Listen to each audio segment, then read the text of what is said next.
Before we move on with our Joseph series, which we've begun, we had a Joseph sermon 2 weeks ago.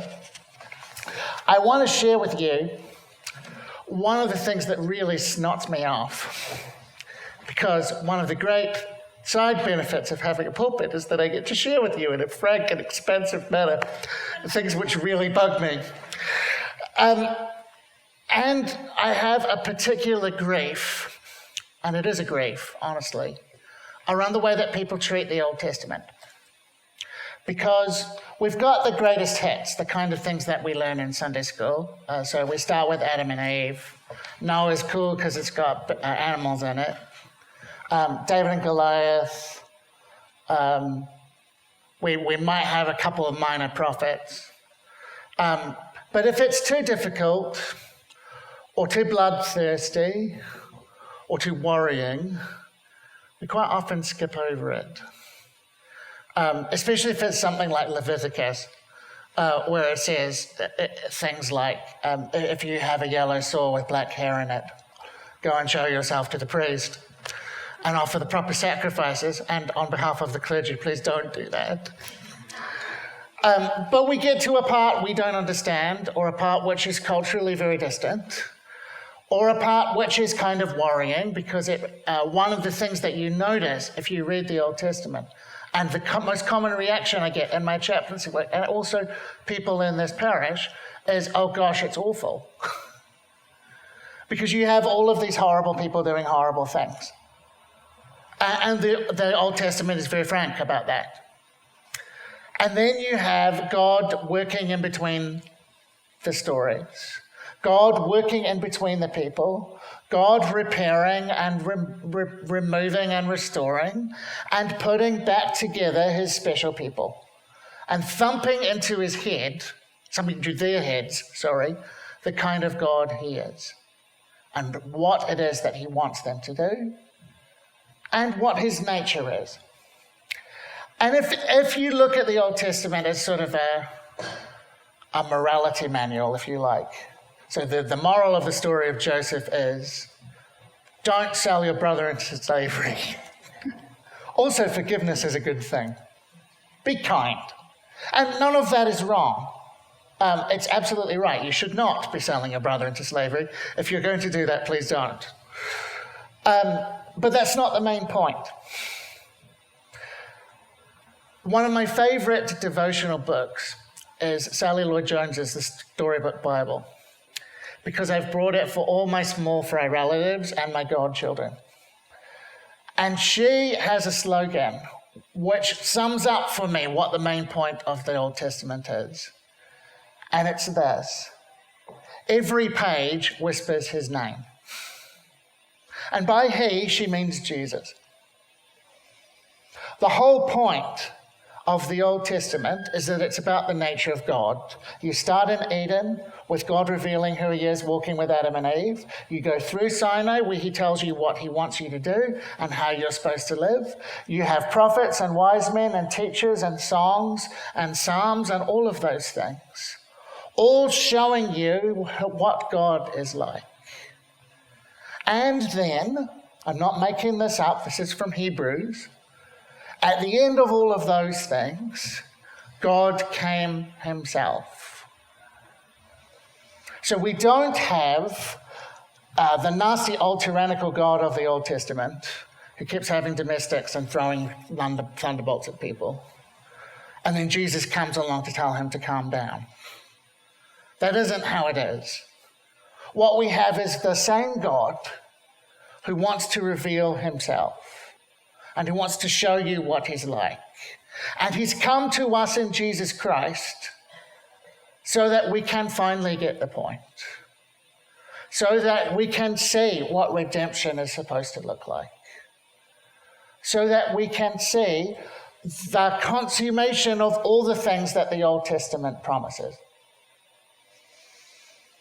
It's a bit like if I were to sing you a song that you knew really well. Say, happy birthday. Da-da-da-da-da-da, da-da-da-da-da-da, da-da-da. And you know what's coming next, right? You just finished it in your head. It's a bit like that with the Old Testament. We have moments in which God's nature is shown, moments in which the architecture of redemption is clear, moments at which we say, oh, it's going to look like that. And finally, they're completed in Jesus Christ. And the music resolves, and it makes sense. So there are a whole bunch of people in the New Testament, when they get to Jesus, they don't go, oh, well, that's a shock. They go, oh, of course. It was you all the time. It had to be like that. You've been trying to tell us that for 5,000 years. And we finally got to the point where we understand what it means. We've been waiting for you. And when you look at Joseph and the story of Joseph, which we're going to do in a minute, through the lens of Jesus, reading him through Jesus, you suddenly understand how confronting and how gorgeous and gracious and groaning and wonderful this story is. Because you've got the key to interpreting the whole thing. Let me show you what I mean. So, for a start, Joseph is about a king who lays aside his power. Joseph is kingly. He has all of this authority. God has given him all of Egypt. And instead of being vengeful, instead of taking punishment on people who bought and sold him for 20 pieces of silver, okay, not 30, it was a discount. Instead of saying, well, let's talk about an installment plan by which you can earn back my affection, he empties his own power, his own need for vengeance, and he forgives those people who've betrayed him and sold him and lost relationship with him. Remind you of anybody? Yeah, it's the pattern which we see restored in Jesus Christ and completed in Jesus Christ. So there's Joseph embracing his brother Benjamin, and he says to them, I am Joseph. What comes next? Did anybody catch it? No, it isn't that. That's the next bit. I am Joseph, your brother, who you sold into slavery. It isn't, oh, now we're going to get our own back. Now I finally understand, right, well, I've got the power now, and you're going to pay for what you did. I'm a Dutchman, so that makes sense to me. I was nearly not confirmed because I'd have to forgive everybody. But actually, Joseph steps close to his brothers, to those who betrayed him and wrecked his life and put him through all of that difficulty, and says, I am preserving you through a great deliverance. I am Joseph, your brother. So the first thing we see is forgiveness. That pattern of forgiveness, that pattern of giving to somebody something they genuinely don't deserve. They don't deserve to be called brother because they haven't acted like brothers. They don't deserve to be forgiven. They don't deserve to be fed. They don't deserve to be preserved. But Joseph gives it to them anyway. He empties his own vengeance in forgiveness and reconciliation. And it's that pattern that we see supremely in Jesus Christ. Those who bought and sold him, those who ran away from him. He's crucified for strangers and enemies, for people who didn't treat him well. And he steps next to us and says, not you're guilty, not you've betrayed me, although we all have, but I am Jesus, your brother. I am Jesus crucified for you. I am Jesus given up that you might have a great deliverance, that you might be preserved and fed and whole and repaired and redeemed. Now here comes the hard bit. That pattern of forgiveness, that pattern of reconciliation, that pattern of loving the people who are not kind to you continues in the church. Oh, help. What does that mean? Well, Jesus himself says to us, if you're kind to people who are kind to you, what credit is that to you? Be kind to those who are unkind to you. If you greet only those who are your friends, what credit is that to you? If you invite people to your house who can invite you back, what credit is that to you? No, invite people who don't invite you back. Invite people who are strangers and enemies and a bit odd and a bit weird and a bit difficult. Then you will be sons and daughters of your Father in heaven, who is kind to those who betray him, who loves even those who make him bleed. That's the nature of our God. Let Joseph remind you today to forgive and be reconciled. Number 2, this is my favourite Joseph picture. There he is as sort of prime minister or grand vizier to Pharaoh. Where are the brothers? Anybody catch them? You're straining your eyes now, right? They're down there underneath the hands. Because it isn't just about forgiveness. This story is also about power. He has the control over all Egypt. He's Pharaoh's chief minister. And that is his social standing. The brothers don't actually even appear in the picture. They're down underneath the hands on the floor. And you notice in the story, did anybody catch how many times Joseph cried? And how many times people were shocked that he made people leave, that he was upset, that he cried, that he mourned, that he was happy to see his brothers? That's because kings in ancient Egypt don't do that. They're dignified. They're powerful. They have their power and they use it. And the harsher they are, the bigger the pyramid they get. That's pagan power, if you like. But it takes the Old Testament and it takes Joseph to teach us what power is for. God has made me ruler of all Egypt. Therefore, instead of insisting on my own power and my own status, I am going to give up my power for you,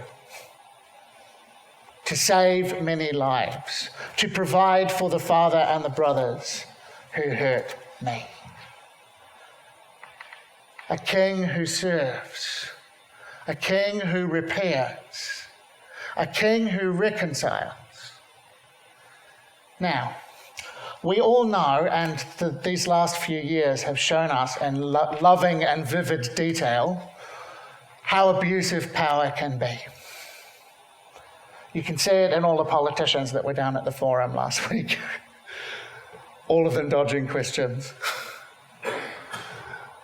All of them looking forward to when the ship comes in. And if you look at a whole bunch of international rulers who shall remain nameless, we know exactly what people can use power to do. Self-interest, wickedness, the hurt of people, and the humble and the simple and the poor. Don't put your hand up, but has anybody ever had a horrible boss? Or a spiritually abusive pastor? We don't have one here, but they're around. Or a parent that was massively unreasonable. Then you'll know how power can hurt. You'll know what it's like when the power that somebody wields over you is not wedded to service. And Joseph shows us something which Jesus also completes and fulfills. And that's power committed to servanthood, to service, to making people better, to making people live. Jesus, who was equal with God, did not insist on his own power or majesty or might. Though he's got it, he empties it, taking on him a form of a slave, and he is born in your likeness and mine, for a great redemption, for a great deliverance, to restore you to God. Let Joseph remind you today not only to forgive, but to use what power you have for repair, for service, for servanthood, for kindness, in the footsteps of Jesus Christ. Because that call to give up your own power and to surrender your own right to your own way continues in the church. That's why the motto of the church ought to be, after you. I've laid aside what I want for you, for your salvation, for your deliverance, for your comfort and your peace. After you. And of course we know what happens to those who hold on to their life with both hands, who insist on their own way, who take the way of power and tyranny and manipulation and bitterness. They end up losing everything they're so attached to. He who gives his life will find it again. One more thing. Joseph is also a story about Providence. This is in the British Museum, but it's the famine, the great famine that Joseph averts by storing up all the grain. That's the great deliverance he's speaking of. But there's another temptation. There's forgiveness and the temptation to bitterness. There's power and the temptation to tyranny. But there's also providence and the temptation to believe, and I've heard this again and again and again in this parish from people at every age and stage of life. There's always a temptation to believe that there's no plan, that God is not in charge, that it's random, that it's difficult, that whatever moment of sorrow you are dealing with now is more powerful than anything else, that life is meaningless and you're by yourself. Joseph tells us that's not true. That which you intend for evil, God has used for good, to accomplish the thing which God is always accomplishing, the salvation of a remnant through a great deliverance. That's the beginning. That's the first architecture of the story.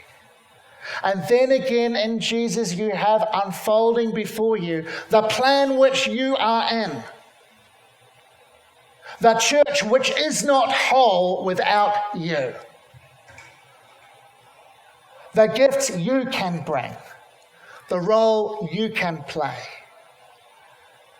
Because Jesus comes close to us and not only says, I am Jesus, your brother, but God is your Father.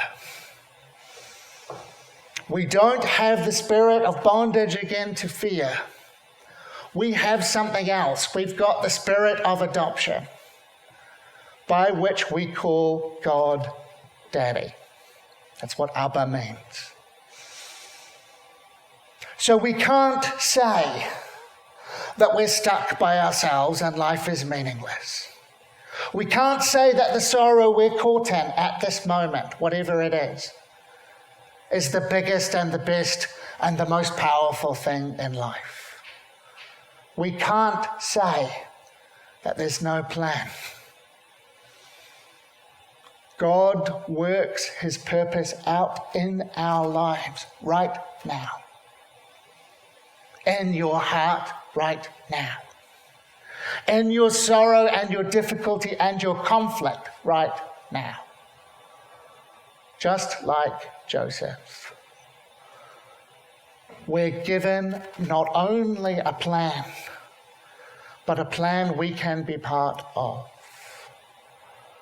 by choosing the way of forgiveness, choosing the way of service, choosing the way of faith, where we look to God and say, this moment I do not understand, but your purpose is faithful, your covenant is sure. You will do what you do. And what you do is for the salvation of many lives. The great deliverance, the repair, the redemption, the new start, the new beginning offered to us all in Jesus Christ. So, this day, let me encourage you. Remember the nature of our God, who loves and forgives, even those who injure him. Remember his purpose is good and sure and brave and certain, even if we don't know the bit in the middle. And remember what he uses his power for. And what story it is you are called into. To help God in the salvation of the whole world. That's our God. If we have the courage and the faith and the humility to see him. Amen.